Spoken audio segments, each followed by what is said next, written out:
Assalamualaikum warahmatullahi wabarakatuh. Waalaikumsalam warahmatullahi wabarakatuh. Alhamdulillah, kita panjatkan syukur kehadirat Allah Subhanahu wa taala atas nikmat, atas karunia yang memberikan kepada kita. Pada kesempatan pagi hari ini kita bisa bersama-sama di lab desain ini dalam rangka sosialisasi sekolah berintegritas dan penyuluhan anti korupsi. Nah, ini sebatas untuk perkenalan Bapak Ibu. Walaupun Bapak Ibu sudah tahu nama saya, tetapi bisa jadi yang lainnya belum tahu. Ini terkait dengan biodata. Jadi lahir alamatnya itu di Gandasuli, Brebes, kemudian lahir tahun 1967, dan untuk sekolah ini mulai dari SD, SMP, SMA ini di Brebes, kemudian S1-nya di Jogja dan S2-nya di UNES di Semarang. Ini sebatas untuk perkenalan awal. Kemudian yang berikutnya Bapak Ibu, nah yang berikutnya terkait dengan tujuan sosialisasi dan penyuluhan anti korupsi. Ini ada beberapa tujuan, antaranya memahami sekolah berintegritas, kemudian memahami pengertian integritas, memahami nilai-nilai integritas atau nilai-nilai anti korupsi, kemudian mengetahui dasar hukum pemberantasan korupsi, memahami pengertian korupsi, dan seterusnya. Ada beberapa tujuan yang hari ini nanti mudah-mudahan setelah Bapak Ibu mengikuti kegiatan ini, tujuan ini bisa disampaikan, bisa tercapai semuanya. Monggo Bapak Ibu, ini saya sambil jalan-jalan. Ada yang secara sukarela Bapak Ibu?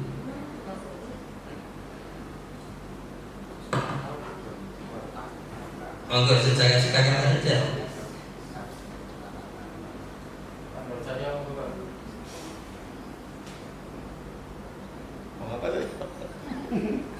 Pak Aminuddin kalau nggak ada yang sukarela kan biar lebih cepat gitu ya. Monggo Pak Aminuddin. Ya, baik Pak, terima kasih. Pendapat saya tentang hal ini, saya mengomentari yang pungli masih di dunia pendidikan. Sebenarnya ini sekaligus saya bertanya Pak, apakah di Ambil Gading ini ada nggak hal seperti itu? Contohnya begini Pak, dibenarkan nggak kalau ini kan saya melihat untuk aja itu dianggap penting nggak? Misalnya begini, ada siswa mengikuti kegiatan SP di sekolah Ambil Gading, kemudian dimintai semacam nyuhan harga sertifikat misalnya 100.000, apakah itu termasuk kuliah atau tidak? Nah, ini sebenarnya dalam pikiran saya, kebetulan hal ini kita ada sosialisasi di sini sekaligus saya bertanya Bapak Ibu, bagaimana menurut pendapat teman-teman? Ini mau saya bertanya sebenarnya Pak, saya mau mensandingkan atau membandingkan dengan keadaan kita di Ambil Gading. Saya masih melihat itu apakah itu dianggap pungli atau tidak. Ya, misalnya ada kegiatan LSP, kemudian ditarik iuran 100.000 per siswa, itu termasuk untuk tidak? Terima kasih. Terima kasih Pak Aminuddin atas pertanyaannya, tetapi ini bukan forum untuk tanya jawab. Nanti tanya jawabnya ada di akhir gitu ya. Nanti apa Pak, ini ditampung dulu, nanti tapi insya ya ini menyampaikan pendapat dulu berkaitan dengan tadi. Jadi pada gambar tadi yang pertama tulisannya pungli masih di dunia pendidikan. Kemudian yang kedua, Komisi 10 desak pemerintah cepat tanggap cegah pungli di sekolah. Ini mengindikasikan gitu ya. Artinya di sekolah itu ada, termasuk juga tadi pertanyaan Pak Aminuddin itu kan juga ada indikasi itu ya. Ada indikasi. Jadi kalau melihat ini salah satu kenapa pungli masih jatuhnya, salah satunya adalah tadi bisa jadi karena nilai-nilai integritas ini belum menguat. Jadi nilai-nilai integritas ini salah satunya. Tentu penyebab-penyebab yang lain ya tentu masih banyak. Tapi salah. Nah, terkait dengan integritas ini, nah ini integritas. Integritas adalah bertindak secara konsisten antara apa yang dikatakan dengan tingkah lakunya sesuai dengan nilai-nilai yang dianut. Nah, nilai-nilai yang dianut ini bisa nilai-nilai dapat berasal dari kode etik di tempat kerja, nilai masyarakat, atau nilai-nilai yang lainnya. Termasuk ketika kita beragama Islam, mestinya adalah nilai-nilai yang ada di agama Islam. Sehingga nilai-nilai integritas atau nilai-nilai anti korupsi itu ada 3 yang utama, yaitu nilai inti, nilai sikap, kemudian etos kerja. Inti, sikap, dan etos kerja. Untuk inti itu ada 3, yaitu apa? Yang pertama jujur, kemudian disiplin, dan tanggung jawab. Kemudian yang sikap ada 3 juga, yaitu adil, berani, dan peduli. Dan yang berikutnya terkait dengan etos kerja juga ada 3, kerja keras, mandiri, sederhana. Dan ke-9 nilai-nilai integritas atau nilai-nilai anti korupsi sebetulnya ini kan kalau di sekolah kita, bahkan semua sekolah ini kan sebenarnya nilai-nilai yang mesti dikuatkan pada siswa atau pada peserta didik. Nah, ketika kita berupaya untuk menguatkan nilai-nilai yang ada pada peserta tadi, nilai-nilai integritas ini atau nilai-nilai anti korupsi ini pada peserta didik, kita juga mestinya memberi contoh. Kemudian yang berikutnya terkait dengan tata kelola sekolah berintegritas. Nah, untuk tata kelola sekolah berintegritas itu ada indikator-indikatornya. Secara umum dibagi jadi 3 bagian terkait dengan kepala sekolah, kemudian guru, dan OSIS. Untuk kepala sekolah itu ada 16 indikator, kemudian guru ada 4, dan OSIS ada 3. Indikator-indikator ini mestinya ketika penyelenggaraan di sekolah ini mesti dipenuhi, upaya untuk dipenuhi. Kemudian yang berikutnya terkait dengan dasar hukum. Nah, yang berikutnya sudah masuk terkait dengan tadi sekolah penyuluhan anti korupsi. Nah, terkait dengan dasar hukum korupsi, jadi yang di sini judulnya anti korupsi, kemudian yang dibicarakan terkait dengan korupsi. Walaupun tadi nilai-nilai anti korupsinya tidak dibicarakan di awal, terkait dengan nilai-nilai integritas. Yang berikutnya ini tujuan dari pemberantasan korupsi.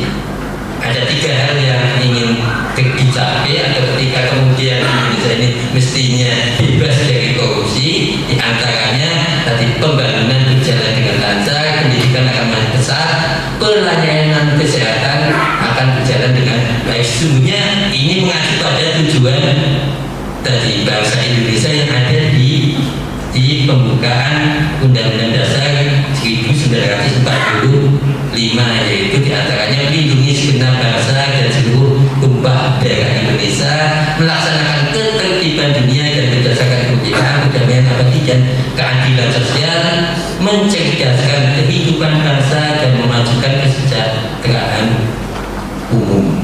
Ini terkait tujuan akhir dari pemberantasan korupsi. Kemudian korupsi sendiri itu sebenarnya apa ya? Ada beberapa pengertian korupsi. Di antaranya menurut Kamus Besar Bahasa Indonesia, korupsi juga berarti penyelewengan atau penggelapan uang negara atau perusahaan dan sebagainya untuk kepentingan pribadi maupun golongan. Kemudian kalau secara bahasa, korupsi ini berasal dari kata korup, kemudian yang artinya busuk, rusak, menggoyahkan, memutar balik, atau menyogok. Nah, bahasa Latin ini kemudian tadi menyebar menjadi bahasa Inggris, bahasa Prancis, termasuk juga bahasa Belanda, yaitu korupsi atau korupsi yang kemudian di bahasa Indonesia menjadi korupsi.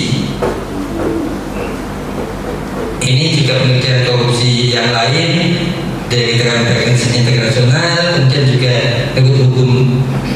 hukum di Indonesia menurut Undang-Undang Nomor 20 Tahun 2021 ada 30 delik tindak pidana korupsi yang kemudian dikategorikan menjadi 7 jenis. Ke-7 jenis itu diantaranya adalah kerugian keuangan negara, penyuapan, pemerasan, penggelapan dalam jabatan, kecurangan, benturan kepentingan dalam pengadaan barang dan jasa, serta gratifikasi. Juga terkait dengan penyeluruhan anti korupsi.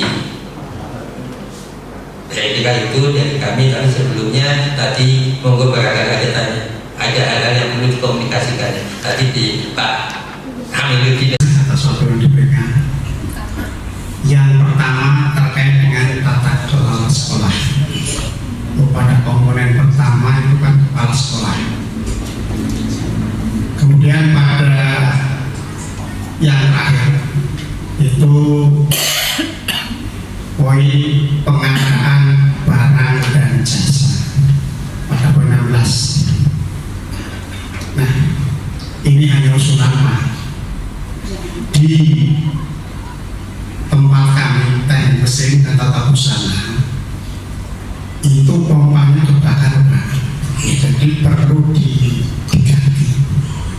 Rupanya kurang respect untuk bagian itu. Kalau mungkin kepala sekolah yang langsung berpindah, langsung memberikan perintah itu, saya kira bisa langsung dilaksanakan betul, karena air fatal, sangat urgen penting, termasuk Pak Sarif itu mau BAB harus bulan dulu kemarin. Yang kedua tentang integritas. Saya melihat pengertian integritas itu kalau nontek sama Pak di rumah, di dasar Dharma Pramuka, suci dalam pikiran, perkataan dan perbuatan. Kemudian nontek di pengertian keimanan. Jadi kalau saya lihat kayaknya kok kurang tepat itu Pak. Kemudian berikutnya tentang pengertian korupsi. Tadi di kamus besar bahasa Indonesia tidak dan sebagainya. Sebetulnya di undang-undang korupsi itu sudah jelas pengertiannya. Ada 3 poin. Yang pertama adalah dengan sengaja atau tidak sengaja melanggar aturan. Yang kedua, merugikan keuangan negara. Yang ketiga adalah menguntungkan kelompok, pribadi, korporasi, golongan dan sebagainya. Itu. Kemudian yang keempat tentang ombudsman. Apakah perlu? Saya pikir malah tidak perlu. Ya. Kalau tadi di sekolah itu masih tentang adanya apa kategori dan sebagainya, itu menurut saya kan sangat berlebihan. Apalagi itu tadi yang gambar di gedung DPR, pemerintah Surabaya dan sebagainya, itu menurut saya berlebihan. Karena apa? Faktanya di luar yang sangat merugikan negara, sangat besar sekali, sangat besar sekali. Bahkan kalau kita lihat yang kemarin habis kita laksanakan pemilu, bahwa pemilu itu katanya tidak boleh money politik ini dan sebagainya. Kalau ditanya dari 514 kabupaten kota mana yang tidak money politik, artinya kalau disuruh menunjukkan yang benar saja itu sangat kesulitan. Jadi menurut saya itu, apalagi tadi kata Pak Bidang, Indonesia itu indeks korupsinya itu rendah. Pak Jaksa atas pertanyaannya ada 4 tadi terkait dengan sarana prasarana ya pompa gitu ya. Memang iya kita perlu sadari bersama bahwa dana pendidikan yang ada itu sumbernya 2, bos dan BUMD. Yang kedua sumber itu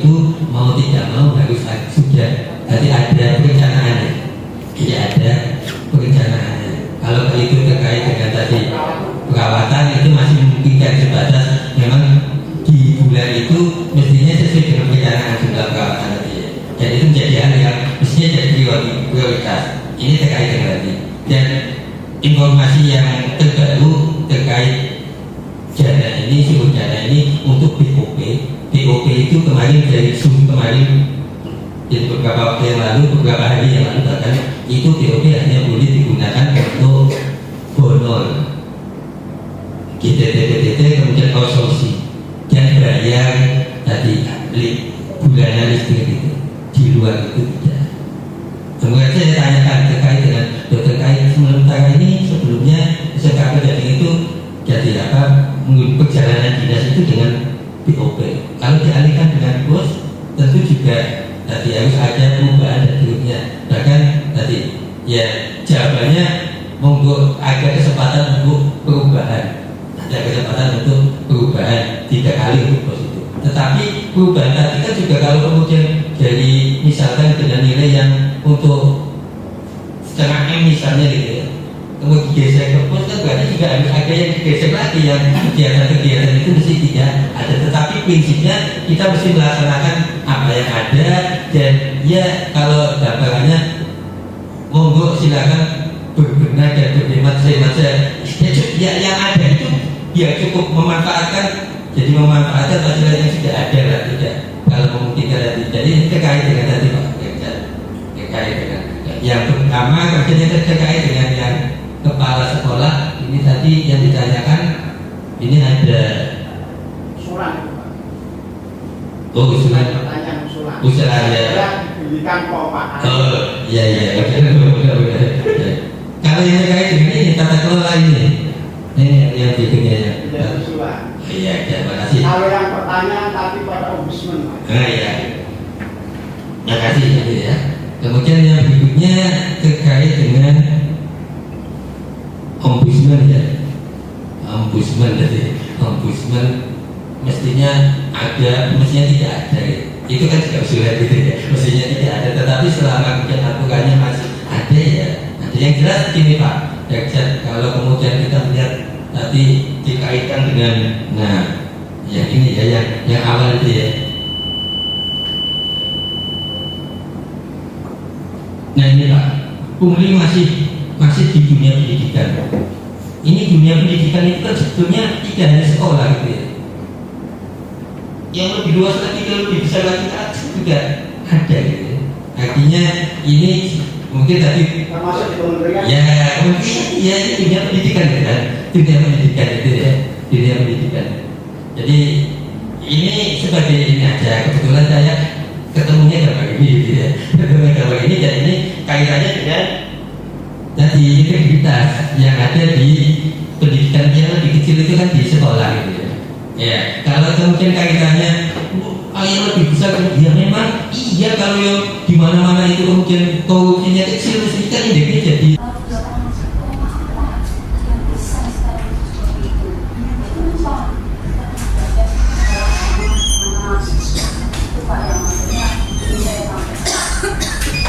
terima kasih Bu. Terkait dengan nilai ini saya dulu ngajak matematika tetapi seingat saya jarang memberikan tadi apa perbaikan ya. Karena apa? Karena saya kan ketika kita menilai itu yang nilai kita sendiri bukan normanya juga kita yang buat, tapi kita sampaikan. Misalkan katakanlah misalkan tadi di matematika misalkan batas minimalnya 60 gitu ya, 60 kemudian kebetulan soalnya 40 ya sudah saya buat nilai yang kemudian tadi kriterianya minimal 60 misalnya karena soalnya 40 betul 1 41 61 betul tidak ada yang betul 0 gitu ya, betul 1 40 betul 2 42 gitu. Tapi ini disampaikan awal siswa sehingga ketika dia terima 60 di atas ini berarti dia dapat nilai yang paling rendah. Demikian pula kalau dapat nilainya berkisar dari 8 kriterianya dari 80 sampai 100, kalau dia 80 dia nggak bakal nilainya hebat, itu nilai yang paling rendah. Jadi sebenarnya masih bisa kita tidak ngatur nilai, kita buat tadi apa aturan penilaiannya, norma penilaiannya, sehingga tidak semua yang tidak ada yang betul dengan yang betul separuh nanti jadi 75 semua itu jadi 85. Ini pengalaman itu pengalaman. Kemudian terkait dengan yang lainnya, itulah kenapa kemudian kalau banyak godaan terusnya, kenapa kemudian pendidikan ini jadi hal yang utama gitu ya, untuk bagaimana memperbaiki, menguatkan nilai-nilai integritas dalam hal ini adalah profil belajar Pancasila itu. Tahun ini cukup semuanya, insya Allah ini karena Pak Arif ini sudah berikan hari juga. Kita tutup bersama untuk Pak Arif akan dikembalikan kepada Pak Arif. Bagaimana Pak Arif? Mungkin ada aja nanti yang menunggu dengan sesama yang mengikuti proses. Sampai tanya jawab itu enggak. Terima kasih semuanya Bapak Ibu atas partisipasi dan ketiganya kami berikan pada Pak Arudi. Terima kasih kepada narasumber yang baru saja menyampaikan materinya. Karena acara sudah sampai pada nomor 4 yaitu penutup, marilah kita tutup acara ini dengan